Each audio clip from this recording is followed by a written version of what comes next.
Good morning, everybody. Nikki Burnett here, Taste Life Nutrition. This is Taste Life Nutrition Radio, streaming live on KUHS Denver, where we talk about some of the best things that I can even imagine. Hold on, let me turn my music down. Because what we talk about is, see, I'm always messing it up one way or another. Anyway, we bring to you the people who are doing really amazing things in this world, and who give of themselves and who give their knowledge, who care, who serve, who create, who love, who are here to live big and to guide and to help others live big. And that's what the show is about. We're about bringing you truth in health to the very best of our knowledge. And health is personal, it's financial, it's physical, mental, emotional, relational. You know, health is so many things. It's mindset, right? And so all of these things go into creating a big life where we all are doing the big things that we're here and intended to do. What I know is, because I see it in practice all the time, is when we don't feel well, it's hard to live big and it's hard to do those things. And I am so blessed to have contact with people who are living big themselves, but in order to serve others and to help people live their best life. So today we have Jess Kelley, founder of Oncology Nutrition Institute and one of my former instructors when I was in nutrition school at Nutrition Therapy Institute. So thank you for being here. I've been waiting for months for this. Thank you so much. It's so fun to finally be able to chat. I know. It's going to be good. It's going to be so much fun. And so a little bit, before I get into history, we always start the show with gratitude. Gratitude can change the world. And I know I say it all the time, and it's that big woo-woo thing, you know, how can gratitude change the world? Well, gratitude can change our biochemistry. Gratitude change our vibration, and what we put out into the world and what we put out, we're going to get back. And gratitude is amazing. It can if you start your day with gratitude, it can change your day positively. So, what are you grateful for? Well, I love that you start your show with this, because my mantra is gratitude and attitude is everything. So yeah, I'm on the same page as you. And I'm grateful for so many things, but I think just as you started talking and doing the intro, I'm really grateful for my health and the health of my family, to just wake up every day and be able to use our toes and our fingers and our brains and our legs and be able to feel good and have energy and mental health balance. And I'm just grateful for health. You know, all it takes is one stubbed toe to realize how close we are to being like, wreck your weeks, So just, I'm really grateful to be living in a healthy body, and that my family is too. Yeah. Today. It's so good, and it's something that I've been doing over the last, week, is during my meditation and my own sort of gratitude time that I have in the mornings, is we all have our own body issues, right? And so I've started going, instead of looking in the mirror and saying, oh man, it's like, I am so grateful for this healthy body that I have. It is perfect in God's eyes. God's the one who created it, and it is strong and it is healthy, and I need to appreciate it. And so I've been going through and just being like grateful for my brain and just thoughts, and grateful for my eyes for seeing, and my mouth for talking and tasting delicious food, and my heart, and all of these things I just kind of go through from top to bottom. And I'm so grateful for all of these things. And it really changes your mindset, about even the little things that maybe you don't like about yourself, Oh, completely. I actually have a quote on my desk that says, be thankful for what you have, you'll end up having more. Yeah. If you concentrate on what you don't have, you will never have enough. So it's like, it's true. Abundance and gratitude, and then you're like, wow, things are pretty awesome. Yes. So yeah, it's mindset. You're right. It is. it's an interesting place, you know, and I say this every week where I'm, you know, going through my own journey of learning, of expanding, of, you know, being grateful, you know, developing and creating more of a relationship with God, and all of these things that I'm just kind of trying to do, you know, that are good, that are more rounded, and it has to be intentional, but then it starts to become habit, and it really, I feel elevated. Do you know what I mean? And I don't know, I think that makes sense, but it's a great feeling. Yeah. Mm-hmm. Well, you know, if we're going to go down the woo-wee train for a minute, yeah, it's vibration, right? Yeah. So humans are vibration, you know, healing is vibration. Mm-hmm. So if you lift up your energy, you're going to travel to a different frequency, and it's true. It is true, and I want to add on to that and say we think about it, and I in the past have thought about it as woo, but it's I mean, it's backed by science. You know, we're created by energy. I mean, we're all energy. The sun is energy. The earth is energy. We're energy, and we can put out high energy and we can put out low energy, and I prefer high. Yeah. So I think I said what I'm typically grateful for. I mean, well, you know, talking about my body and just being grateful for, you know, the strong body that I have. But we were talking earlier about the holiday weekend and what we were able to do over the weekend, and so we just went to the mountains, and I'm grateful to have places that we can go to that are almost, I mean, just almost completely remote. And 4 days with my husband and me and our 3 dogs, running and playing and in the water and cooking over a fire and making coffee over a fire and just and sleeping. And something that I never do is meditate when I'm outside of my house. It's not my habit, and so I never do it. This time I got up, I had the sun on my face and meditated, and it was amazing. So again, you know, it's like these tiny little steps that I'm, you know, feel myself moving forward and just, you know, creating more. It's good stuff. So super grateful for that. Yeah. Yeah. Okay, so a little bit of history here, which is really fun. And I alluded to this a little bit when I did the promo for the show earlier. But when I was in school, I'm sure it was the detox program, I believe, that you were my instructor for. Nutrition and detox. Yeah. Your full files, actually. I know. Like, how did she do? I think she did great. I was very proud of myself. All A's through every class, you know, and I did the accelerated program, so I was like, I'm getting through it and making all A's, and I did. It was awesome. So, so it was what, and I told you this when we talked a little while ago, was what I remember so vividly was we were talking about thyroid issues, and I must have put in a protocol on a test or something, iodine, and you're like, for Hashimoto's, for autoimmune conditions, you never put, for autoimmune thyroid, you never put anybody on iodine ever. And I was like, okay, got it, and I've never forgotten it. I'm glad that one lasted. Yeah. Well, I mean, and a lot of things do, but that's one that even I was talking with a physician one time. She was talking about how she treats her patients with Hashimoto's, and she puts them on iodine. And I think my face went, what? She's like, you don't do that? I was like, no.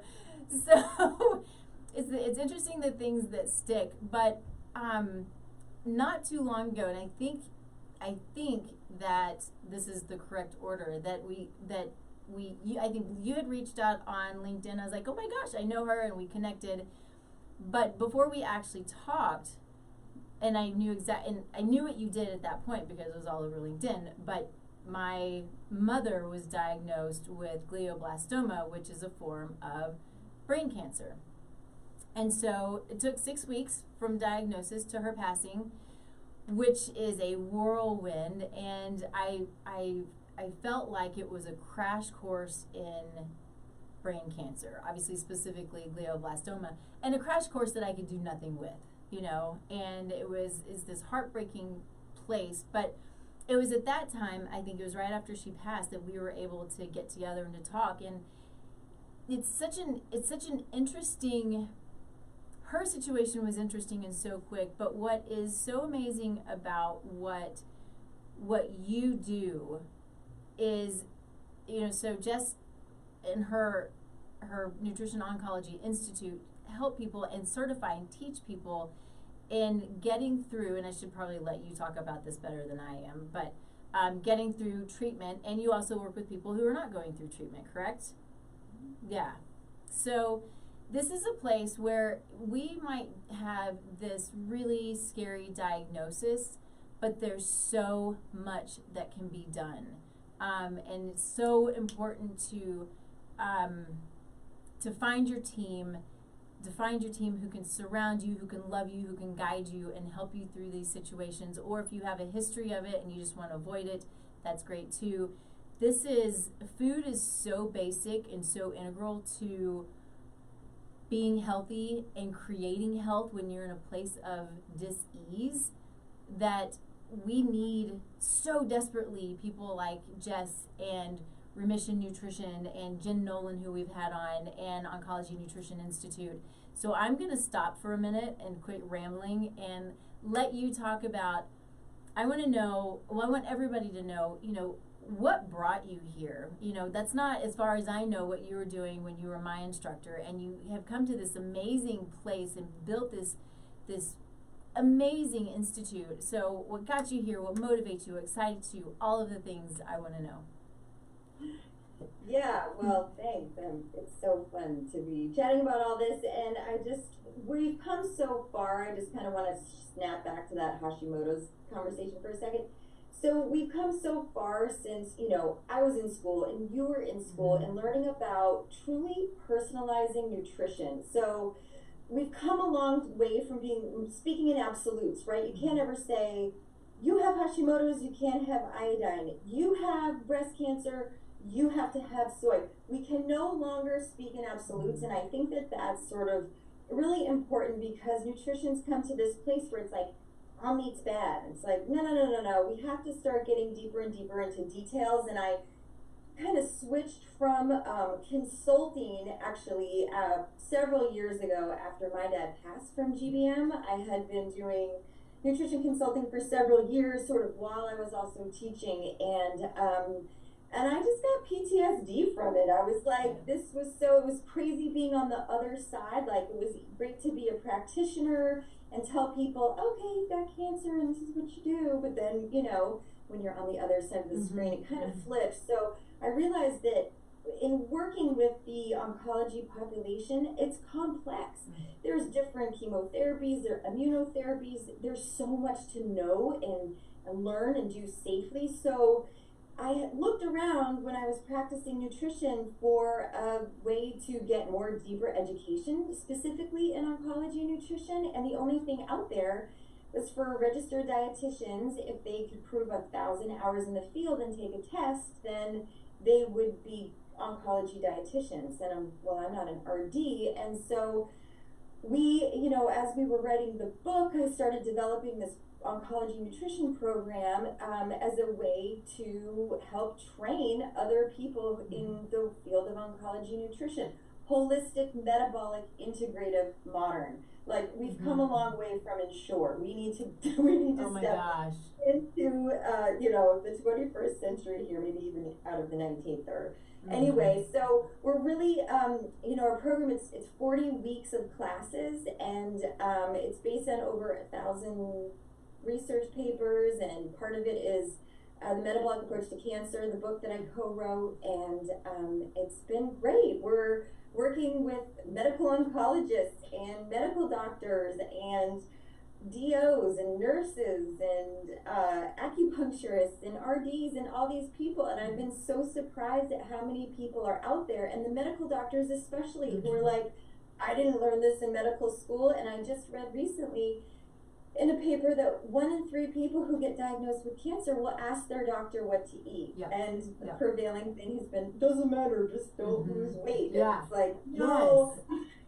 we can do so much better. We can do so Mhm. much better. And so having these doctors being a little bit more open than when I started doing this 10 years ago is great. So we're really able to train people to be able to speak confidently about oncology nutrition, because it's scary and the people are pretty sick and they're on a lot of different medications, and you don't want to do anything that can compromise them, right? Mhm. So what we want to do is build people up so that they do great through their treatments and they can withstand, you know, some of these longer, you know, surgical healing and those type of things. So that's kind of the more recent Yeah. where I am. So but that's sort of where I'm sitting today. Yeah, yeah. And real quick, I want to make sure, because when you said GBM is glioblastoma. So everybody knows. So it's a, you know, a sad connection that we have. You lost your dad and I lost my mom.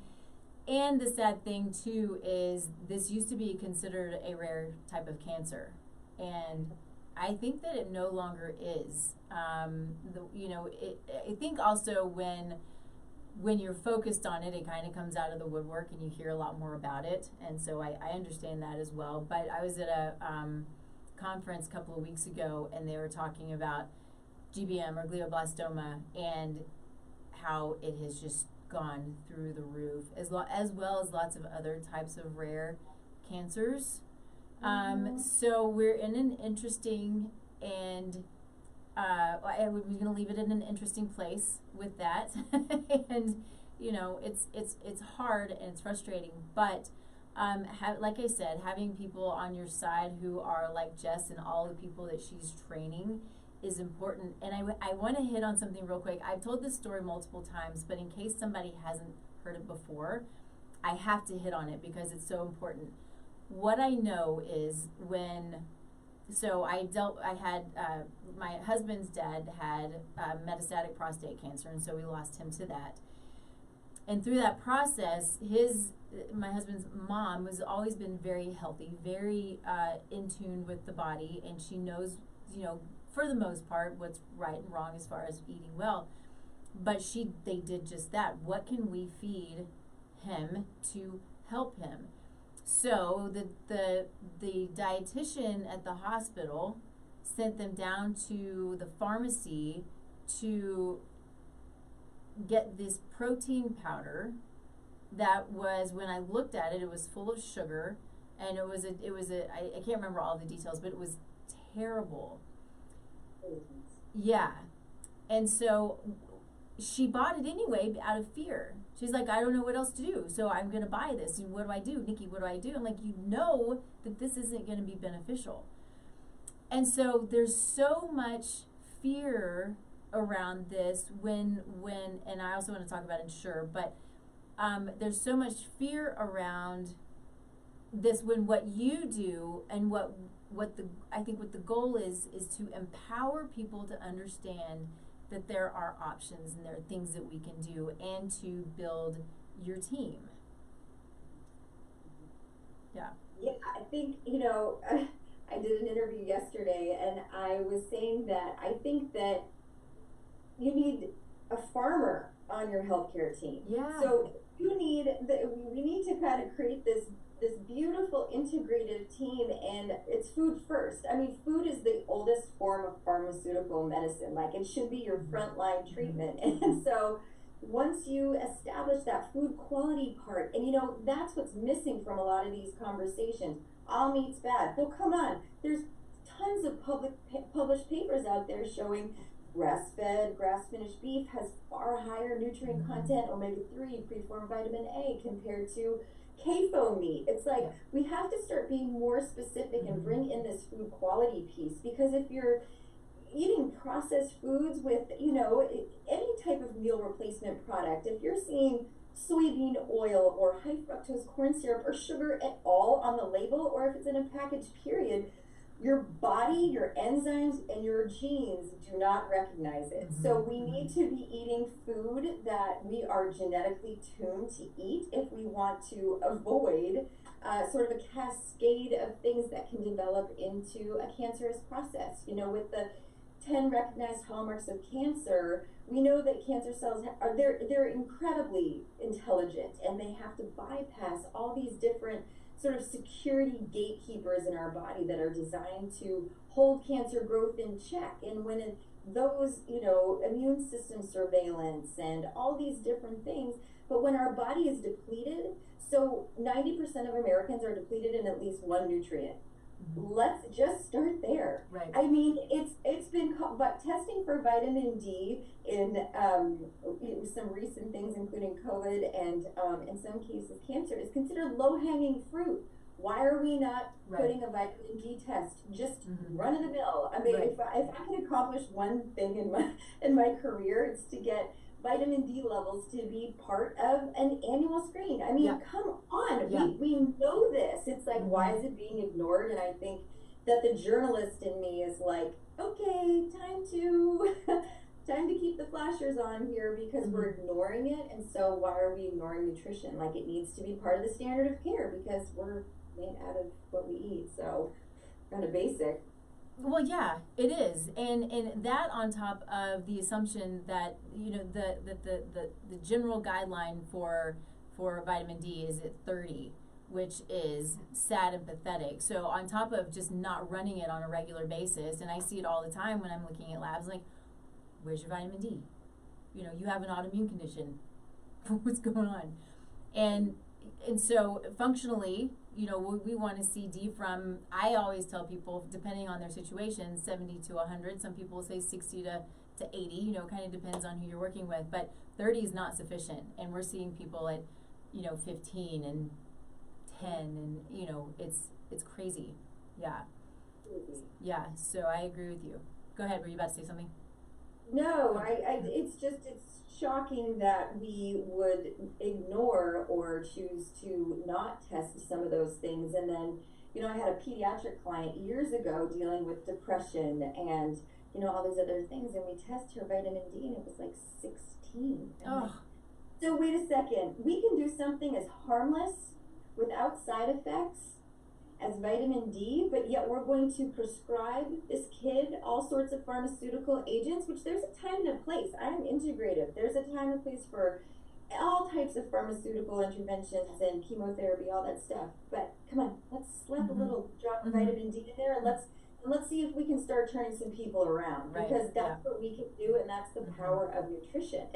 Nutrition it's a very rewarding career, as I'm sure you don't, because once you start changing what they're eating, I mean, I can't tell you how many times I've had people be like, I feel better now than before I got cancer. You know, it's like, I'm eating, I'm sleeping, I'm pooping, like, I've got energy. It's like, yeah, those quality of life things, like, let's pick those up, and it builds up the resilience to some of these other conditions that are plaguing us. I mean, the estimates now are half of everyone's going to get diagnosed with cancer in their lifetime. Like, that's unacceptable. It is unacceptable. Yeah, I mean, we need to start really digging in and coming up with some solutions quick, because what we're doing is not working from a prevention standpoint at all. Right, absolutely. I want to hit on the Ensure real quick, because this actually was a story that I was going to tell, and I got sidetracked off, you know, my in-laws. But they're related because it's all about the food. And when I got out of nutrition school, I was approached because in my history, I sold pharmaceuticals, right? So I have that on my resume. Then I get out of nutrition school, and I was recruited to interview for a company and they didn't tell me this at the time, but all they said was it was a pharmaceutical company expanding their nutrition line. Like, okay, maybe, let's check it out. Figured out that it was Ensure that I would be selling into oncology. And so what does this mean? I want to break it down a little bit. You know, so we look at the ingredients of Ensure. It is sugar and soy and corn syrup, I believe, and all of these things that are not health building. They are not nutrient dense. And in a lot of cases, and this gets a little bit outside of my comfort zone, you know, but we know that at least some cancers are fueled by sugar. And so no matter whether it's fueled or not, sugar is inflammatory no matter what. So what we're doing is we're watching this company take this product that is actually cancer causing, bringing it into the oncology department and giving it to patients who are going through treatment who already have cancer and feeding them a cancer causing product. Yeah, so, you know, and not to totally throw Ensure under the bus. Like, Okay. when you think about where we first started with chemotherapy, where we first started with radiation, boy, we learned a lot. Made a lot of mistakes, did a lot of trials, did a lot of these different things, and that has progressed over the years to become better and more effective, right? Mm-hmm. So Ensure is sort of the first thing we ever really had for clients or cachexic patients, right? Okay. So they get this muscle wasting process Mm-hmm. that's driven by inflammation, and our knowledge, because nutrition as a science is a little, it's younger, and so it was like, okay, it made sense. It was formulated to provide calories, and calories has been the focus for a long, long time. If you know, the calories in, calories out equation. But, you know, in the last 20 years, the last 10 years, last 5 years, we've learned that we've come so far from just the calories in, calories out. So, yes, Ensure has met the caloric needs of people, but it's time that we improve upon it. It's time to improve upon what we're giving people, because we're pretty darn sure high fructose corn syrup is not good for your liver, and we're pretty darn sure that genetically modified soybean oil is going to increase your amount of omega-6 fatty acid profile compared to omega-3 fatty acid profile. And because inflammation is such a big part of the cancer process and also of cachexia, this is another thing that we need to be testing, is these omega-3/6 ratios in folks. So we don't get enough of these healthy omega-3 fatty acids in preformed fish sources. We're getting a ton of omega-6 fats in our diet. So, I think that the people who started, they tried, right? But now it's time we got to step it up a little bit. And those companies have the money and the ability to do it. So hopefully they're listening, and we can start adding some nutrient density into what we're giving folks who are in the hospital. So we know from the literature that a lot of cancer cells, especially glioblastoma multiforme, which is why I'm such a big fan of this, cancer cells have the ability to upregulate their rate of glycolysis, which is basically, I like to use the analogy of cancer cells like a growing teenage boy. They're like, feed me, Seymour, like I can just gulp and gulp and gulp because I'm growing and I'm growing and I'm growing. So they just can they can eat so much more. Glucose is a preferred fuel source. We do know that the cancer cells can also use amino acids and lipids, so glucose is not the sole fuel source for all cancer cells. However, there are some cancers that definitely depend more on sugar, and that would be brain cancer, because your brain is so much, it uses most amount of energy, so that type of thing. So that's why what's really exciting is seeing a lot of the literature coming out about ketogenic diets and GBM and other brain cancers, and showing that when you shut off that supply of glucose, and our bodies have this incredible innate ability to switch how we burn fuel. So like, if glucose is gasoline and ketones are diesel, we can switch our engine burning system onto ketones, and it's super neuroprotective. So it's really exciting to see that coming out. So, when we have folks in the hospital, we say, hey, at least request like a diabetic formula if you're on like, some of these parenteral, enteral formulas, these tube feeds, those kind of things. At least try to request something diabetic. I think there's some companies working on formulating some ketogenic formulas, which we do work with some tube feed cases. But there's no question that sugar is a massive problem. It's how PET scans work. You drink a radioactive glucose solution and it lights up those tumor cells because they're like, So, it's not, I'm no neuroscientist or our neurosurgeon. But yeah, sugar and the rate at which we're consuming it and how quickly it adds up in the diet is pretty amazing. So I will tell you that one of the first things that we have our students do, I used to do when I work with clients, is to just track your intake for 3 days. Mm-hmm. And students who even come in and they're like, yeah, I've been doing nutrition for a long time, they're like, holy moly, I can't believe how fast sugar adds up, carbohydrates add up in my diet. Mm-hmm. So it's just calling that awareness, because we're kind of unconscious with how much sugar we eat.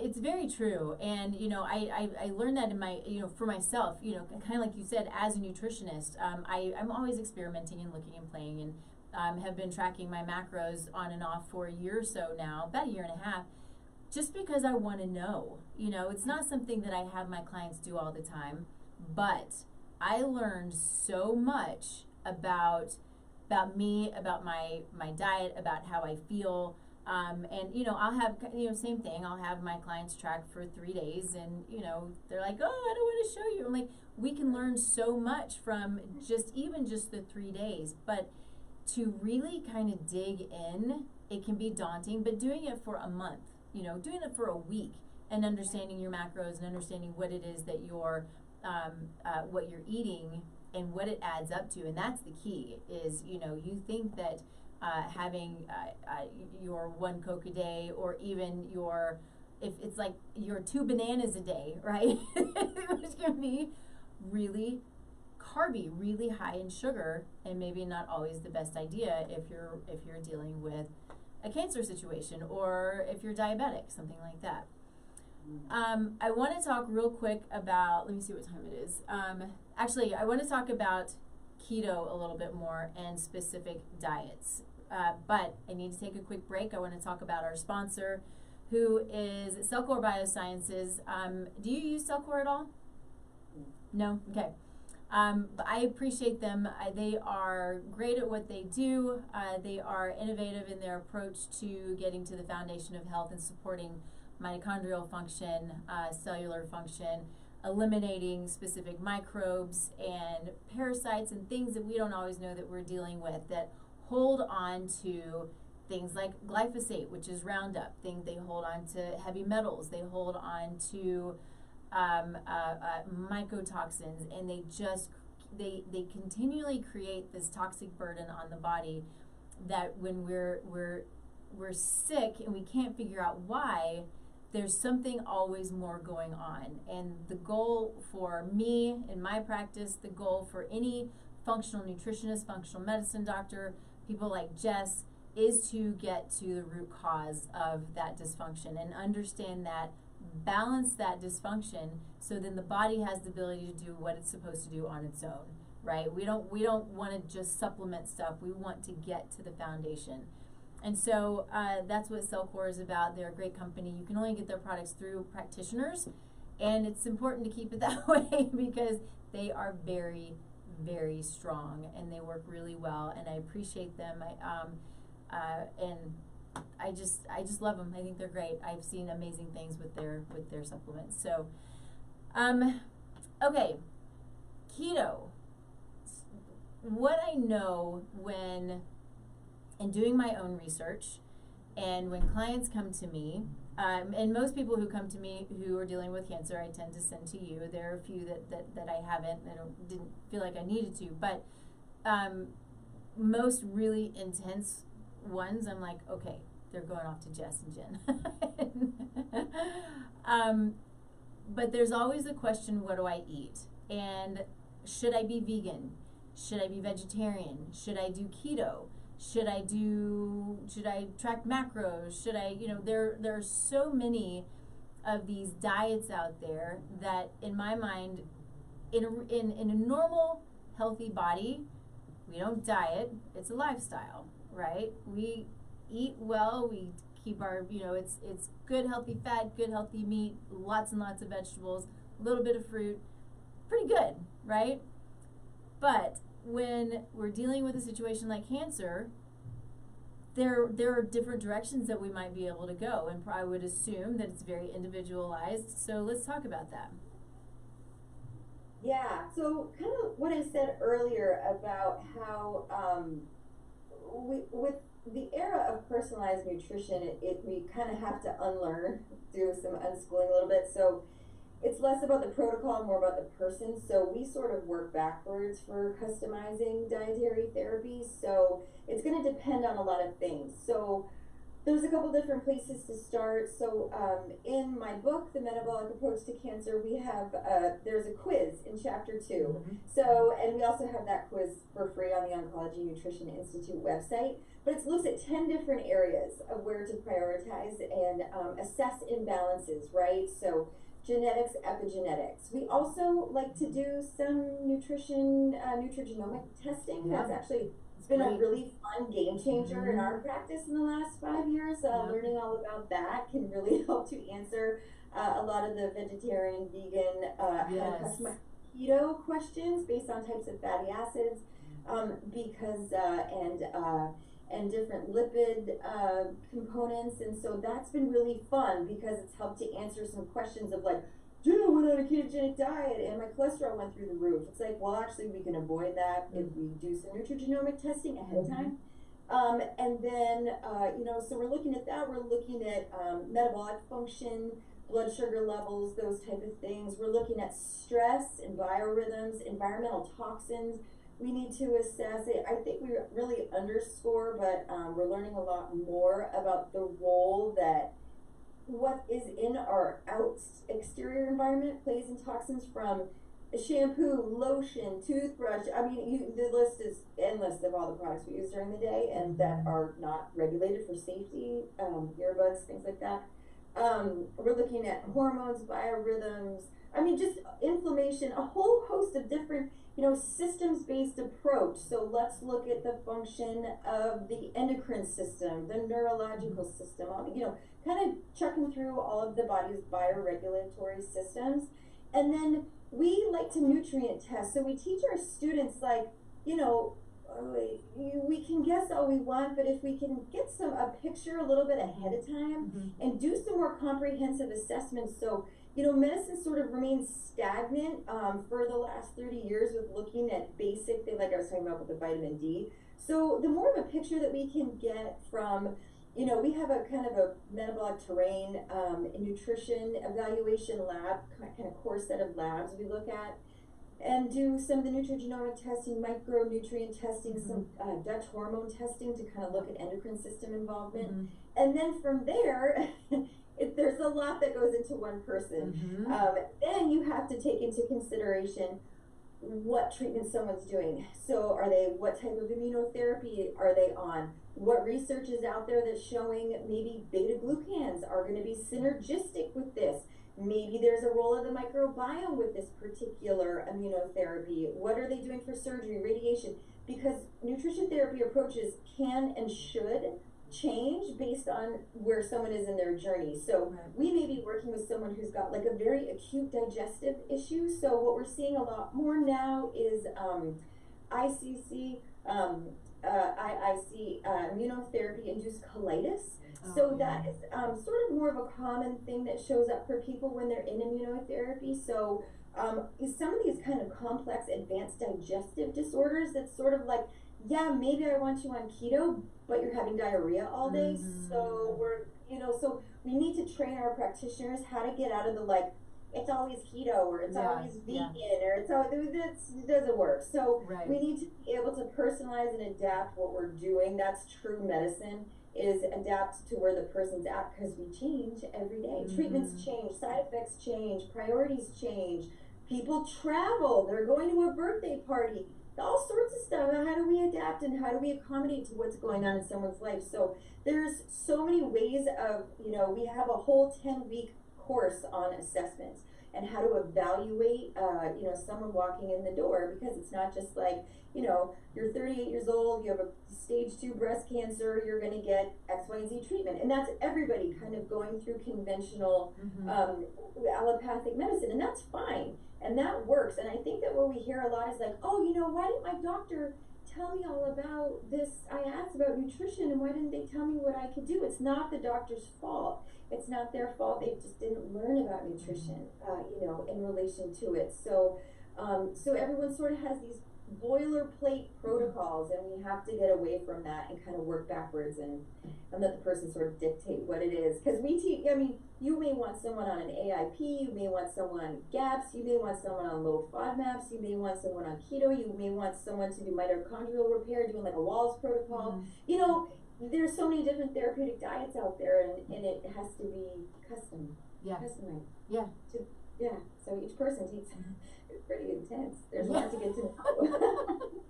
Well, it's true, and even when we're dealing with fairly healthy people, you know, and you know, I mean, I deal with some pretty sick people, but not like you do, right?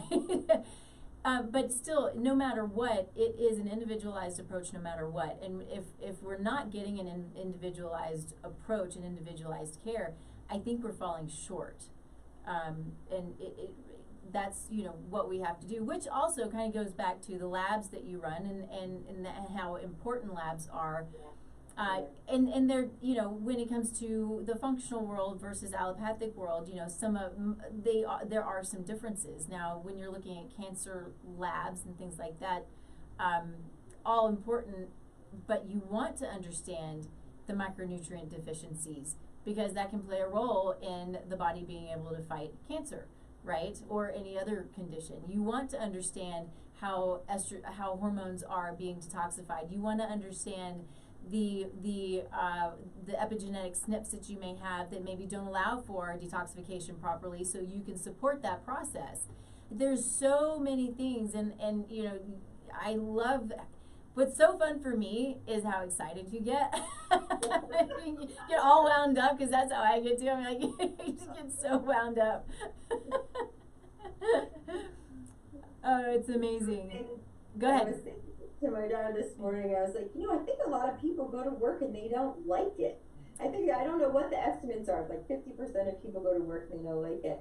And so, you know, to be able to go to work and feel like you're really passionate and that you can have the ability to change and make a difference, I think is just, it's such a blessing, you know? It's such a blessing to be able to do something that you feel passionate about and get excited about.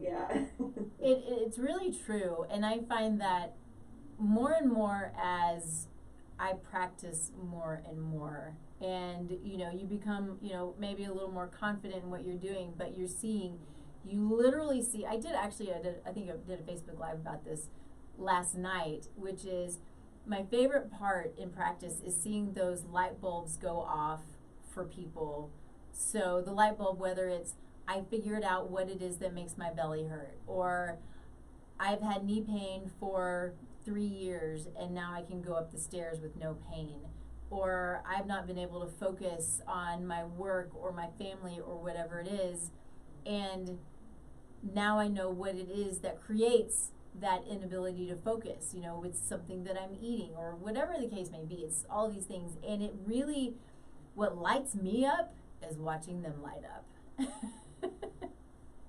Totally. Yeah. And you know, I was thinking that too. It's like I was talking to someone the other day about, you know, you want to work with a team, you want to get a great team that's excited and knowledgeable, and they're role modeling what you want to be. You know, it's like how, you know, people walk in, oh, my doctor was overweight and grumpy and tired and not supportive and didn't listen to me. Get another one. And I have to remind people, your doctor works for you, your insurance may pay them, but they still work for you. So people need to get a little bit more of the confidence back to be like, ask questions and those type of things. But I'll tell you what, if I'm going to have someone on my team, I want someone who's healthy, vibrant, inspired, motivated, educated. If someone hasn't done a class in 20 years and they're still talking about what they learned in medical school 30 years ago, outdated. We're coming so far, we're moving so fast. We need people who are staying up on the research and being educated about what's new and innovative in medicine, not what they learned 30 years ago, because 30 years ago, what did I have? Cassette tapes in my car? I mean, you know what I mean? Like, we gotta be walking the walk, talking the talk, and staying up on what's going on. So that's why I transitioned into education, because you're learning. There's so much to learn all the time. So much, You know, and it is interesting because that's what I have to tell people. I try to get things covered by insurance when I can. Most things I do aren't covered by insurance, right? But, you know, when they're going to find a new doctor, I'm always telling them, or just to going to see their doctor at all, and they're like, well, what do I tell them about you and what we're doing? It's always, you're interviewing your doctor. If they're a new doctor or whatever it is, you're interviewing them, and you are the one who has the power to hire them or to fire them. And you need to take that power and tell them, I am doing my best to gain control of my health, whether it's gain control or to optimize, whatever it is. This is what I'm doing. I need to know that you're going to be on my team and that you're going to support me and my wishes and my goals and help to guide me because you have expertise in other areas, but be a part of my team. You know, talking about my mom, this is just interesting, kind of going back to the closed-mindedness and the lack of the ability maybe to go outside of what you already know, or maybe it's a chip. I don't know what it is. But my mom was diagnosed with Hashimoto's when I was in school. And it was, you know, this isn't a yay me, but it was a mom, you need to get your thyroid tested. You need to get your thyroid tested. Well, they did. They tested my TSH, and it's fine. Mom, you need to do an entire, you know, and I was at the end of school, thankfully, so I have an idea of what I'm talking about. But anyway, she ended up, they were like, oh yeah, you're positive for Hashimoto's. She had all of these symptoms, and they just kept brushing her off and kept brushing her off. Finally got the diagnosis, went to an endocrinologist. The endocrinologist, she told him that her daughter was a nutritionist, and he said, well, food has nothing to do with your thyroid. We're going to put you on medication until it dies, and we'll take it out. I don't even laugh. It's just so stupid. I know. like, come on. At some point, you gotta be like, really? That's the best we can do? That's the best we can come up with. I know. It is honestly laughable because it's like, why don't we try some other non-toxic, non-invasive approaches first and see if that works? Yeah. You know, just try something that won't hurt anybody. Give it 6 months. If it doesn't improve, then yeah. It is. It's truly amazing, and it's sad. And I just realized that today's an early day, so I hate to do this, but we're gonna have to jump off here in just a minute. Oh, it goes by so fast. So before we do, I want to make sure that if there's anything else you want to touch on, anything else you want to talk about real quickly. No. 10 minutes, yes, thank you. I get my reminder. I have to have somebody reminding me, which is good. But, you know, where you can be found, all of the things that we want, you know, how to find your assessment, it's on the website, but all of the things about where to find you. Yeah, the best spot is the Oncology Nutrition Institute.com. And we've got, you know, the links to the 250-hour Oncology Nutrition Consulting Certification program on there.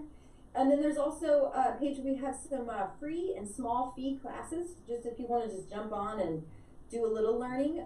That's there too. I'm not a social media fan, unfortunately. Yeah. I know that's bad in the whole business world. Not bad. I don't care. I don't want anyone sitting in front of their boxes for longer than they have to be. So I'm pretty limited, but I will say that LinkedIn has become my platform of choice. So we are on LinkedIn, as well as myself, and we do have a Facebook page for Oncology Nutrition Institute. But our newsletter is the best, so definitely subscribe to the newsletter. And the book, The Metabolic Approach to Cancer, can be found wherever books are sold worldwide. We're also translated into 8 different languages, and yeah, that's pretty much where you can find me. Yeah, thank you. Yeah, I love it. You go get her book, go to the website, take some of the classes if you're interested, if you need to know, if you want to know more about cancer, but if you're a practitioner, and this is a place to an area of interest for you, as it is for me. I would love to go through the program. I keep talking about it. I'm like, oh, Anyway, you are changing the world. You're changing the world of oncology. You're adding to it. You're giving so much. So grateful for you. So grateful for all that you're doing. Yeah, let's have you on again.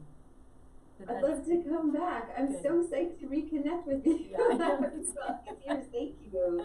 It's so great. I love what you're doing too. Congratulations on the radio show. It's really spectacular. Yeah, it's terrific. It is fun. You know, I think we're hitting, what are we hitting, 150,000 people now or something like that. So we're like, yeah.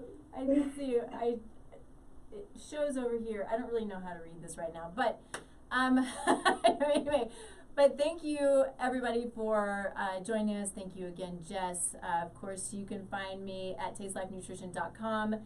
You can always find us here on KUHSdenver.com, streaming live every Thursday at 10 a.m. You can go to my website. You can fill out a free assessment. That assessment will come straight to me, and I'll reach out to you personally. We'll chat a little bit about what your needs are, what's going on, what we might be able to do to help. Also know I am getting out there soon my Soulful Conception program and workshop, which I'm super excited about. You know, we're talking a lot about epigenetics and the importance of nutrition and being healthy, but where we have so much power is when we are creating life and being as healthy as we possibly can today. Not only does it create a successful pregnancy and a successful child and a successful adult, but it creates your successful children's children on for the day to show 7 generations. And we have, as individuals, an amazing amount of power to create and better our future just by being as healthy as we can when we're getting pregnant. So this is something that's for those who are 10 years out to who are having trouble. So it's pretty wide, pretty broad for men and for women. So if you have questions about it, let me know. Would love to chat about it. And I'm going to jump off. Thank you again, Jess. We'll talk to you soon. I'm super grateful for you.